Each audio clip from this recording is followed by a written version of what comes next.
Hello, everybody. Welcome to the Good Stories Must Die panel here at LudoNarraCon 2021. We have some amazing panelists here with us to talk about game endings and all the jazz around that subject.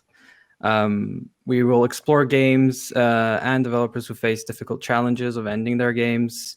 We will go over topics like branching narratives, how to manage multiple endings, the impression games leave at the ending, and all the stuff that goes along with that. I want to briefly start with our panelists one by one. So if we can do a small introduction and then go on like a bit of about the background that everybody has in the games industry. And from there, we'll lead into the panel. Who wants to take up? Annie, would you like to go first? Sure, yeah. My name is Andy Vandermeer. I've been in the industry as a writer and designer since 2004. I have recently, in 2019, started my own company, Tiamat Collective. We released our first game on New Year's Day in 2000, so long ago, called The Passenger, and that's up for a pay what you want on itch.io. And currently I am a senior designer at ArenaNet working on Guild Wars 2.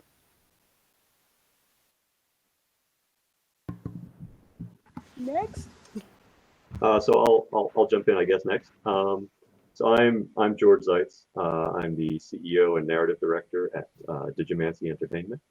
I have been a narrative designer and a writer since 2001. I actually started off in MMOs like Lord of the Rings Online and D&D Online. But what I really loved was more traditional RPGs. So at the first available opportunity, I ran off to Obsidian and then later In Exile to make a whole lot of games like Neverwinter Nights 2, Fallout New Vegas, Pillars of Eternity, Torment Tides of Numenera. In 2019, I co-founded a new company called Digimancy Entertainment that is focused on making RPGs and RPG hybrids. And in fact, we're actually working right now on an unannounced publisher-funded RPG that I unfortunately can't really talk about. And I have designed the endings of multiple games with varying results. And those include Neverwinter Nights 2, Mask of the Betrayer, Dungeon Siege 3, and Wasteland 3. All right, let me jump in. Hello, I am Märten Rattasepp, and I'm a pretty young newcomer into the industry. I only joined game writing and started doing game writing and narrative design by accident back in 2016. Before that, I've been like a researcher and academic in the field of literary theory and criticism, and I've mostly been writing like reviews and articles my whole life. So, and not even reviews of games. But 2016, after finishing my degree, I stumbled into writing Disco Elysium, and after that, I wrote with a couple of friends under the name of Placeholder Gameworks. We did Death and Taxes, and now I am contracted under Digimancy Entertainment, working on some unannounced game. I'm Atta. I'm the managing director of Torpor Games. I'm also a developer in the team. Our first project is Suzerain that we recently launched in December, a political narrative role-playing game that we did with a lot of branching storylines and narratives. I got into the industry through modding, which was a big passion. That was kind of like a way to jump in. Worked at a couple of companies like Paradox, Interactive, Strategy Mill, and Off-World Industries for a while on games like Squad and some strategy games. And we decided to form our own company, make interesting stories, and really focus on societal topics as a company. Basically provoke some thoughts about this stuff. And endings was a big subject in our game that we released recently as well. So I think this topic is going to be very nice. Our panelists have very good backgrounds and experiences in games that have a lot of branching or have detailed endings, very well designed and larger production. So I'm really eager to see where this goes. So taking up on that, we have several questions regarding this topic just to get the discussion going. So I'll start with a broad one, and then we can pick that up and go from there. So how did you approach endings from a design and production perspective? What are key challenges of this subject? Who wants to pick that up? So I'll jump in first, and then other people can either contradict me or say what their experiences were. So on a lot of the games that I've worked on, we typically had a rough idea or came up with a rough idea of what the ending of the game would be very early in production, or actually usually during pre-production. When we were plotting out the story, we would have a sense of like what the possible core endings would be. Then we would kind of let the game take shape for a while. Typically, I think we would, at about 2/3 of the way through the game, that's when we would actually go ahead and create the ending. And a lot of times, we would still have the core endings that we had planned from the beginning.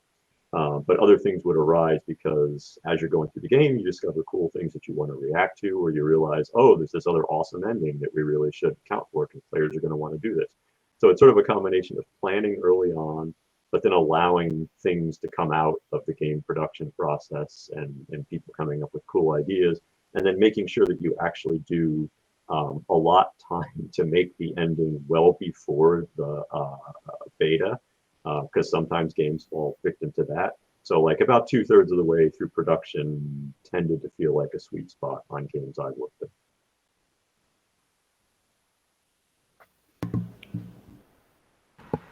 Yeah. For Dead State, we knew what sort of the ending kickoff point was going to be pretty early on, and the sort of like, oh, okay, this is where the falling action comes from, and so on, and the specific ways that you get to it or what you do once that happens kind of came about through production. And I feel like it was a situation where the lesson we learned from that was that we should have put a little bit more time into developing those endings. The follow-up game, Panic at Multiverse High, how many endings there were was a sort of foregone conclusion, since it's a parody dating / like make a friendship kind of game, and so the endings were like the number of characters.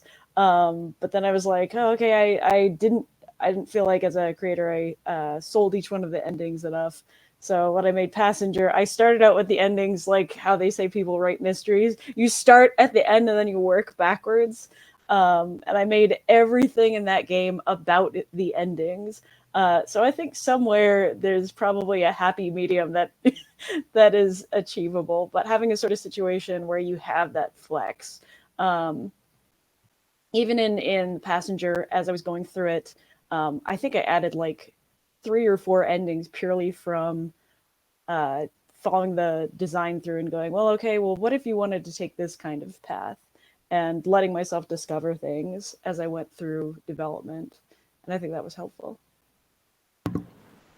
Yeah, for me, well, both games, the only 2 games that I've really worked on, both had some sort of an ending in mind already when I joined Disco Elysium back first, when it was then called No Truce with the Furies as well, like because the lead designer already had a vision of the story and an ending in mind in some shape or form.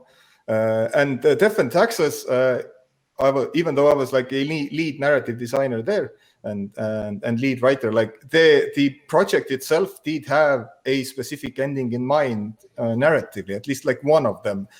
During the process, we did stumble basically upon a couple of other alternatives, but like as this project had kind of like a message, an important message that it needed to kind of cohere over, then mostly it was again building up to that ending. And sure, it is a fairly common thing in like literature as well, not only in games. Like depending on authors, some authors are very, very keen on like starting from the beginning, like thinking up some strong beginning and then like naturally growing it growing the story out. Some like outline everything point by point, but there are authors who like do start from the ending, like they have a very good ending in mind.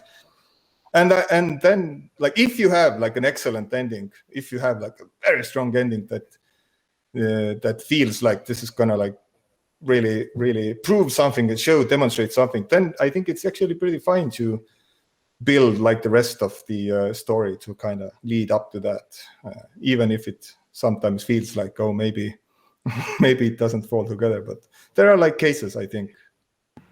Yeah, I can agree to that. It feels like in our development with Suzerain, we ran into the idea that we had a broad idea as well, how to tie this first term together at the very end. Like, how do we bring all these narrative branches and everything together? The term of the president was supposed to end. And by the way, talking about that, we will have a spoiler warning for this podcast, which I forgot to mention at the start.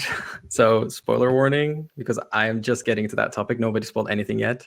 But for Suzerain, like I will probably spoil stuff. And for other games, there will be spoilers, just so you're aware. So if you're watching, know that you might be bombarded here. So continuing on, for us, we had a vision of how generally it would end. But as we developed the story midway through development, we noticed much better ways and connected ways to do the endings.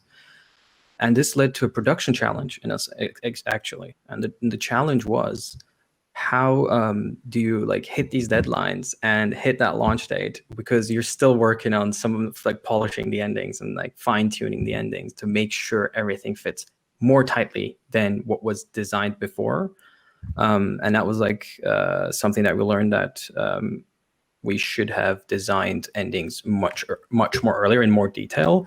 But from all the panelists, from what I've heard, is like there needs to be a balance between having a broader goal, but also leaving a little bit of area for flexibility, like a tactical approach of when you are developing, you can see, oh, now we've done this, we can connect this to that, and that will make it stronger.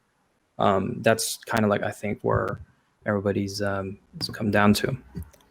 Yep. My main addition to this is I prioritize endings, at least in my mind, and when I'm experiencing any type of narrative games and movies and otherwise. It's like on the production side, like there is such importance in the beginning of a game and the end of a game. Like I am like very strongly like convinced that you cannot skimp on the endings, and understandably there can be changes during like the production process, but it is, I think, in my mind, like very important to keep in mind that you need to have at least some sort of a plan in mind for the ending, and try not to cut.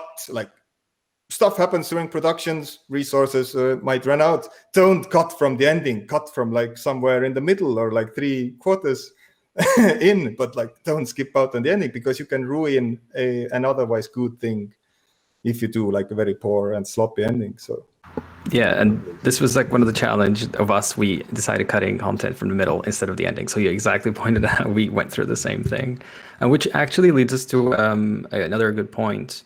The good, the gray, and the bad ending. Like, what do you think about endings? What do you think about good, like bad, or like, all these? Actually, there's so much middle ground there. There's like so many gray endings and tailored endings.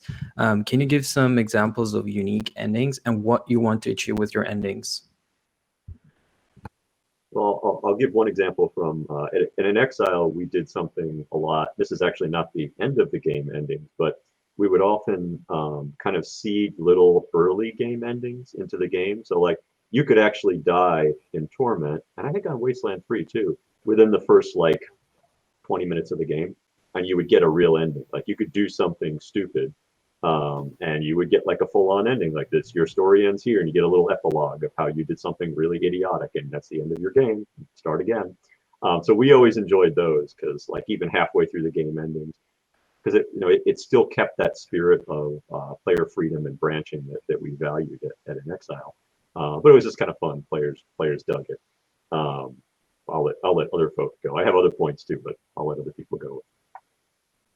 I'm always hesitant at the idea of having something be a bad ending, because to me that just tells the player, oh, you played the game wrong. Like, look how you failed.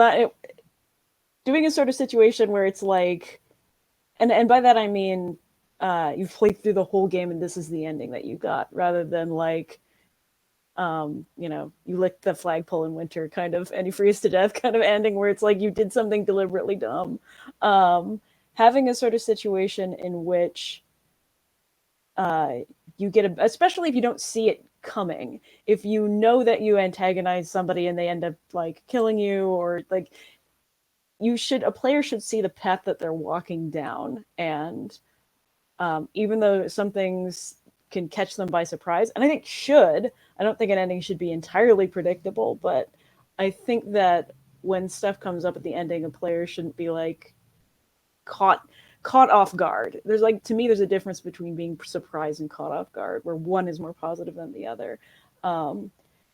And I'd almost prefer to like name endings like 1 through 4, or like car or helicopter or something like that, rather than good and bad, because it should work along lines of intention, especially for how long games are. Even when you try to keep them short, I think the shortest playthrough I had in Passenger can be like 15 minutes, but it should still lead in a way where you know why you get where you are.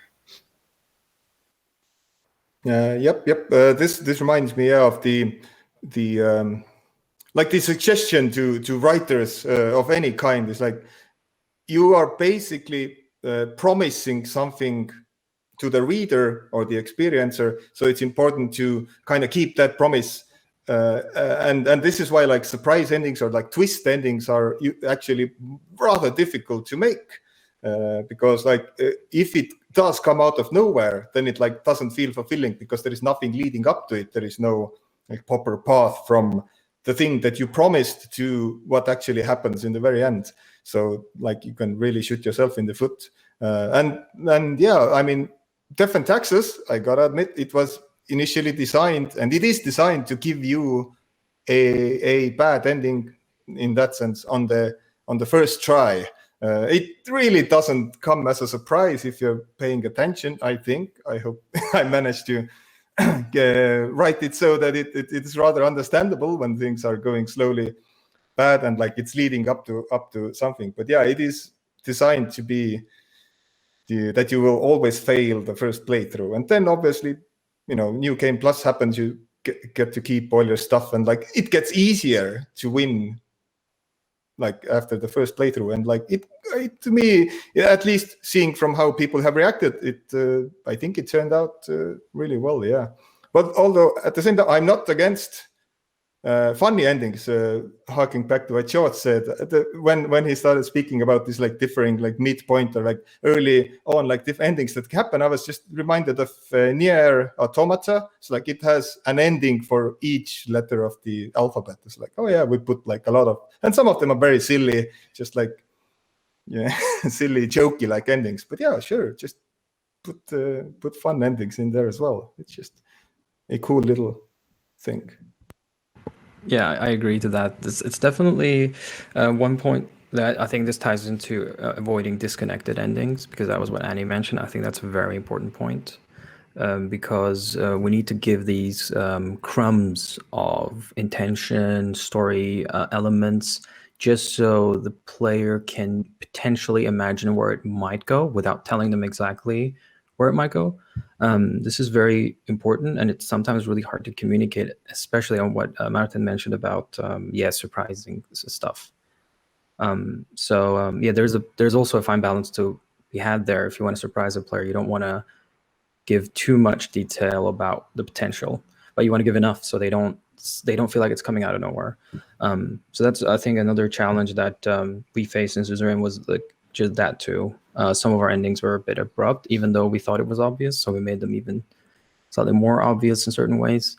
That was something that also we learned after the launch of the game, because it was hard to understand before. But that's a very interesting point. And the other point regarding that is I want to tie that into different branches of stories, because there's that challenge of focusing on a few endings with high quality and high production value and high design detail, versus focusing not focusing, but doing a lot of endings for a lot of different choices, for a lot of especially in RPG games, like some stuff like Fallout New Vegas, there's so much choice and there's so many ways something can end. How do you still maintain quality in an approach like that? And how do you still maintain choice in an approach that is more focused? Well, one thing that Fallout New Vegas did, and actually Mask of the Betrayer did too, was the ending always culminated in the same place. Like it was always this level. And in fact, in both of those games, there was a lot of foreshadowing leading up to that. Like you knew in Fallout New Vegas, there was a lot of story threads that were leading you to the Hoover Dam. Just like in Mask of the Betrayer, there was a lot of story threads that were leading you to the City of Judgment at the end of the game. So the idea of doing having a lot of reactivity in a single level makes the production side more doable. Because it's not like we can end over here and we have this level, we can end over here and we can have this level. You can have it in a single level and just have lots of different reactivity and lots of different ways it can play out, which tends to be more producible from a resources perspective. I think also the sort of emphasis is that, at least to me, is that endings are not like a monolith. Like the choices that you make in the game are of sort of differing like priority. Like there's the big ending, where it's like, this is where you should put the most effort because you've been working to this point the whole game. But I think that The Witcher 3 Wild Hunt does a really good job with ending elements in multiple ways. They have midpoint endings for like major plot threads like the Bloody Baron and stuff that they're like, by the way, this happened, which I think is a really nice way to put things, because not waiting to the very end of the game to see something that happened in like the first 10 hours is like, oh, good. I didn't forget about those characters then and so on. Like having a situation where players have forgotten about something then are reminded can go like either way. And it's, I think, usually the level of impact that it's given. Because if it is like major and forgettable, that's obviously not a great thing.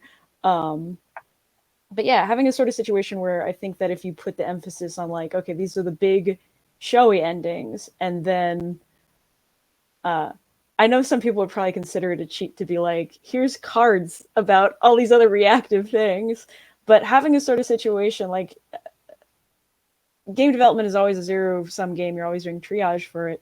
So I think that having at least, I think the expectations of players towards reactivity is like, we just want to see that sort of impact. Like a card is fine. Like obviously if you have the design resources or the dev resources to like make that a little bit more elaborate, cool. But like the choices that you present in the game like have a different ranking. We know that they do. And if we make sure as developers to play that out in the ending through something of equivalent kind of value and presentation, I think that that's the important thing. Not everything needs to be explosions and song and dance numbers. So. Yep. Yeah, I don't consider like like loud, like very very expensive endings to be like just automatically good endings, but endings that pay off all the narrative threads that you set up like during previously. Yeah, then it feels like you have made choices and it actually leads somewhere. And obviously, like in my mind, the most frustrating types of endings is like the point where you play like, I don't know, 20, 30 hours of a game, and then the ending is actually like you press that one button right before the end and you get like three colors. Yeah, 3 colors. Yeah, it's like, not naming names. Or like Deus Ex even back in the day. It's like, yeah, sure, very enjoyable game, but then you get an ending in the very end, and I just go and save scum and watch every ending and like, oh, there is no there's no replay value there. I'm not gonna play it again just to see a different ending.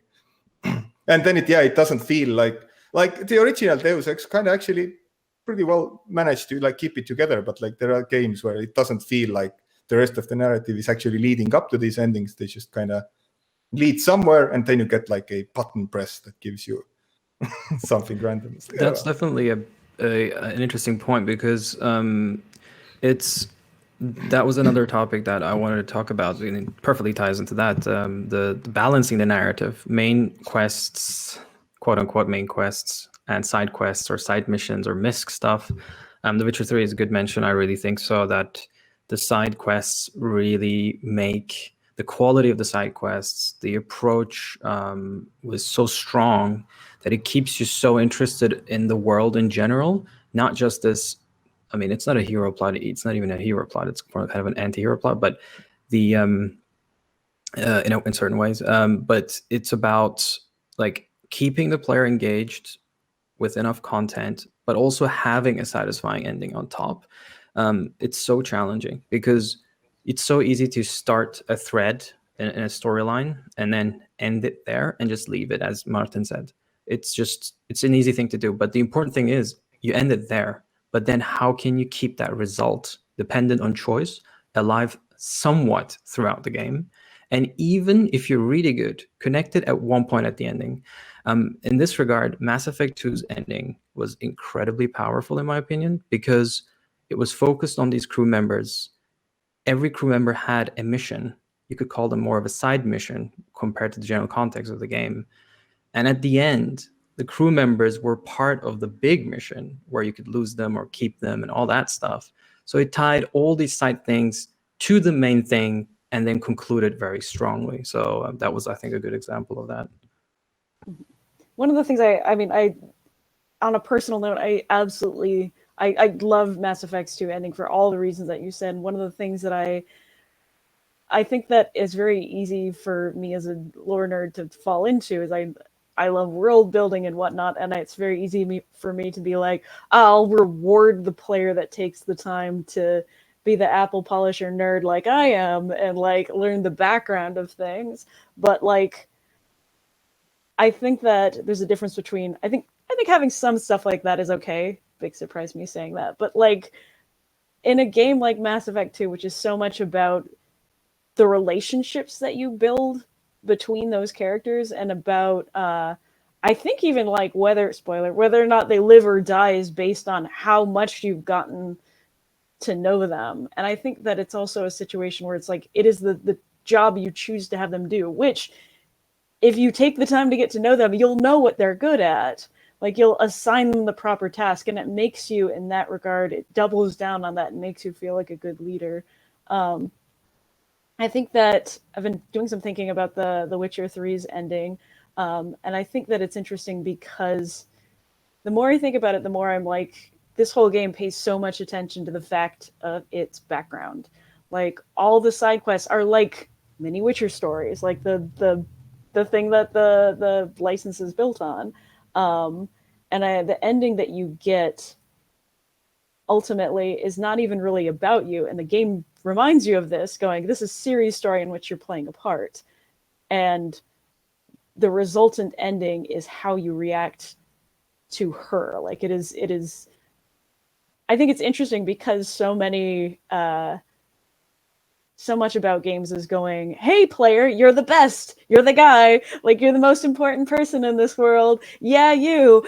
And to have a game go multiple times like, no, you're just a part of this, you are not the thing, like you're the best thing you can do is support this person or whatever. And it, again, relationship based, but it's it fits the theme, it fits the game, and it still feels like a unique choice to make.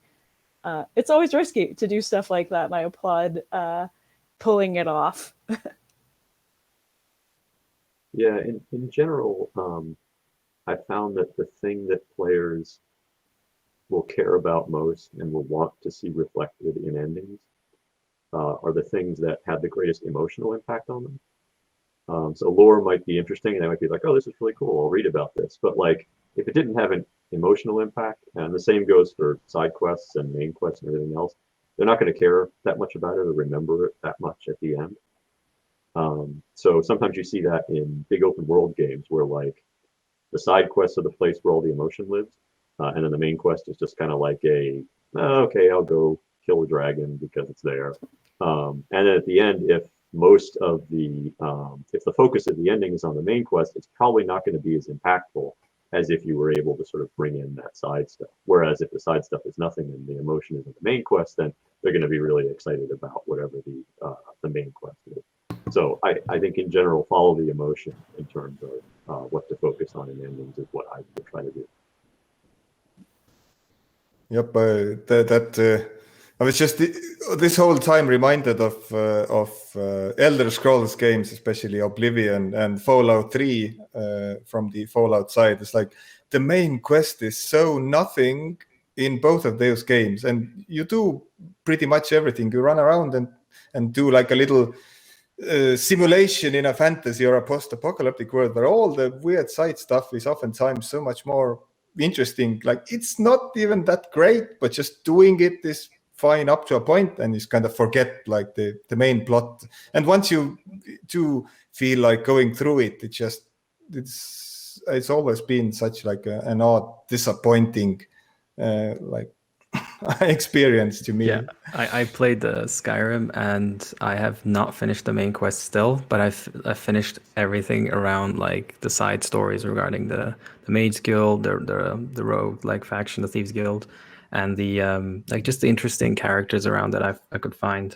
But the main thing, like I don't even remember exactly what was the thing. I just remember fighting a dragon once. That was about it. That's where my interest kind of died anyway.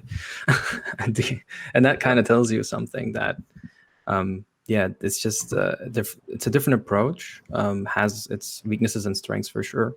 Emotional impact is a good point. And at the core of it, that's how games are remembered. It's you really remember the big notes after we play a game and a couple of years pass. Your memory kind of saves that. Oh my God, this one thing it struck out. It was so good. It was so powerful. Making the player feel something. This is so hard because there is no exact formula on how to like have like emotional impact, how to create emotional impact, especially with experiences that are hours and hours and hours long. This is a big challenge, something that we faced as well, to kind of like manage this stuff. Could you name some of the most emotionally impactful endings that you experienced as a gamer?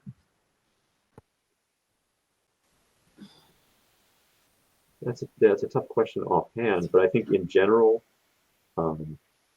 things that I will care about the most are usually the other people in the game, and usually it's the companions. It's the characters that spend the most time with you and you learn the most about, and that therefore feel more human and identifiable. I don't really care that much about Bob the peasant who wants me to save his cow or whatever, but like if someone is with me throughout the whole game and I'm getting to know that person and I'm with them all the time and they have skills that I rely on and I see them in different situations and I see them vulnerable in different situations, like those are the characters that I'll care about, and those are the ones that you read about at the end. This is probably in some ways not the best example, but if you go all the way back to like Baldur's Gate 2, which was one of the first RPGs that had any sort of emotional impact on me. And actually Planescape is like this too. You're with these characters throughout a lot, and even though you couldn't really talk to them whenever you wanted to, you still saw them in a lot of different situations, and they were with you a lot for a really long time. And you sort of did, like in their little epilogues, and you saw what happened to them. I sort of did feel some emotion there, and it was mainly because they sort of felt like friends and traveling companions that I would miss by the end. So I think that is an example of something that worked for me at least. Yep, I wanted to, like, my first instant answer that came to mind, Planescape Torment, still my favorite RPG, still my favorite story of like in at least in video games or like computer games, and it has like a powerful ending, but it's like, and it integrates like the other characters as well. This is what actually goes together with what has been said here. It's like it has very interesting, very well written, very dynamic, and like difficult like characters that you interact with and like find out like such very tragic and like harsh things about them. And it's like it is such a great group, and then also like your whole position in this narrative is like so important. and it like kind of leads into something which is like both beautiful and tragic at the same time. So like it is such a well constructed little story, and it like works so well. I still consider it like the best game probably ever made, or best book in game form. I'm a huge sucker for the Persona series. It is also one of the ones where when people try to make a blanket statement about RPGs versus JRPGs, that's usually the one I like. The series I throw in is like exceptions, like multiple endings and whatnot. And I think it ties very tightly into what everybody's saying about the level of emotional investment that people have and stuff. And it strikes me that like in the games that we were mentioning where it was like, oh, there are these great side quests, but the main quest is kind of like, yeah, are games that are open world and very much about player choice. And it feels like the side quests are a way to open up a much wider bod of potential choice for the player. Like I can go through the land of Skyrim and be either a white knight about things, like a paragon of goodness, or an absolute dick. And it doesn't matter in the main storyline because it has to be shaped to fit all sizes. It has to be something that it kind of can't have that reactivity. It doesn't open up those possibilities really for player choice. And that does give like freedom here on the sides, but it also, I mean, like that's a question about, I think, story building in general, about the risks and rewards of the blank slate for the player, and how to make a character that has a good main quest line with memorable interactions with characters and interesting choices, but isn't too narrow or way too broad, such that like you'd have to write a million different endings or reactive points because you could be any kind of person in the spectrum. Like I think that having endings or mini endings throughout where it's about this character building, or where it's about these sort of mini arcs, I think is cool. The A and B and C plots of stuff, such that it feels like it pays off in its own way at the end. But I think that emotional impact and investment is something that comes from the core of who you want the main character to be and what you want them, and by extension the player, to care about.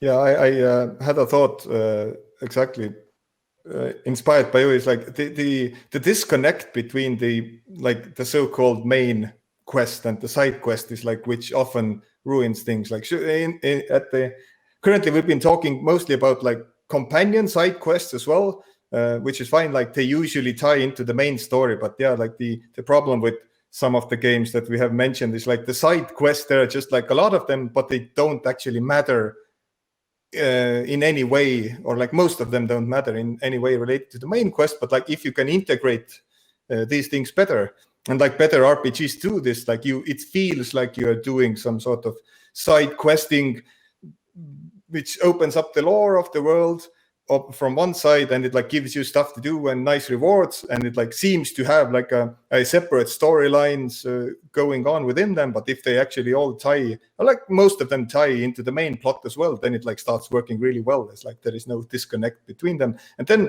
kind of like the dichotomy between like main and side quest starts falling apart as well. Like it's all like one makes of a more coherent narrative, and kind of feels more like involved, I think. So something that I found that actually follows off of that point, Martin, is having side quests in a game that are responding to the same like central theme or central question that the game is trying to ask is a good way to kind of make things all feel unified. In games where it's like, let's just come up with 30 side quests, and it's like, Bob the peasant and his cow. It's like, okay, that's great, but like, does it really tie into the same thematic questions that you're asking in the main story? And like games like Planescape Torment, almost every side quest in that game was tying into one of those central themes that they were trying to ask in the main story. So that is a way that even if the individual side quests are not like directly related to the same exact plot, they all feel like they're of a piece if they're sort of addressing those same central questions. Yeah, that's a good point to mention, but I also want to, from there, continue on to the last couple of questions before we wrap up the panel. I think one point that we talked about previously was, and which was just recently mentioned, was railroading players and giving them freedom throughout to express themselves and the balance in between.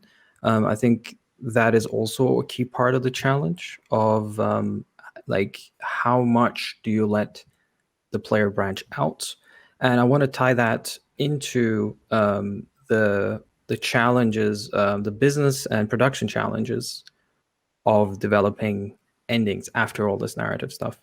So can you tell me a little bit of your experiences of the branching, managing the branching, and managing that, connecting those to endings, and how this influences the production and the business challenges, and then from there we can slowly conclude. I would say that this is like, I don't know, maybe to producers it is a far more sexy element of development, but for me it's all about like skeletoning out stuff. Like it's about, I'm the queen of documentation, so I'm like, yeah, if you're writing a character, write stuff that players will never see but you know about. And then there's the like documentation you write for other people, which has to be very bare bones, like map stuff out, because invariably at some point in writing or developing, you'll find yourself like you've gone down a rabbit hole and you hit that point where you're like, nobody but me cares where I am right now, and having to sort of back up and find the road again. Like if you have this clear roadmap, like you can run into interesting stuff along the way, but that just helps you budget stuff. Like having these main sort of points mapped out, like, and then just, I don't know, X time or budget set aside for question mark, feels vague as hell, but like regardless, that's going to get used and these should get followed. So yeah, skeleton mapping, outlines, etc. I agree with Annie, and I think to illustrate that, in Mask of the Betrayer, we did a thing, and I tried to do this in other games too, where there's a strong element of pick your battles, and it's like we picked a few main choices throughout the game, and we said these are the choices that are critically important and that we're going to try to react to in a lot of different ways. One thing that happens a lot in a lot of games is like, we're going to give this choice and that choice and this other choice, and so there's so many different choices that you're only reacting to in like little micro reactivity kind of ways, and so people almost don't even get that reactivity matters in the game. Whereas if you have like a few really important choices and then you're reacting to them in like a ton of different ways, that tends to be remembered more by players than just kind of like the little ones that are scattered all over the place. For me, I have very little to say on this topic. I am eagerly awaiting what happens during our production with George, when maybe we'll be put to the test about when it comes to like endings, because like especially on Death and Taxes, that was very indie. The business and production challenges were mostly revolving around how much into debt am I going to go by making this game. True. It's like borrowing money from friends and family to be like, yes, I will pay you back once the game comes out. It's like so I haven't had like this experience where it's like, we have a vague deadline, let's make it happen. By that time we don't have any money, let's just do it and see what happens. That's kind of how it was with us, especially towards the end. There were key sacrifices that we made regarding the endings, consolidating them, managing, working hard.